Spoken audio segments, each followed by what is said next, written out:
والسلام على أشرف خلق الله. أهلا وسهلا بكم متابعيني الكرام. أهلا ومرحبا بكم في فيديو جديد وصنف جديد ومعلومات جديدة. النهاردة هنعمل بقى صنف حلو قوي بيحبوا الصغار والكبار. بنشتريه من المطعم بأسعار مهولة جدا، مع انه بسيط جدا، تقدري تعمليه في البيت بحاجات بسيطة خالص.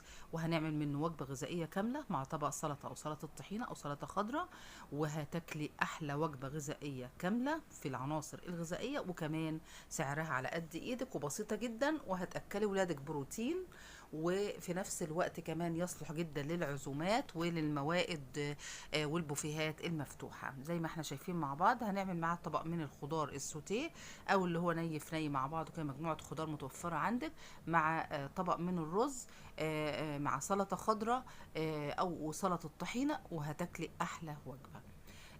يا ريت ندعم الفيديو باللايك، وتشتركي في القناة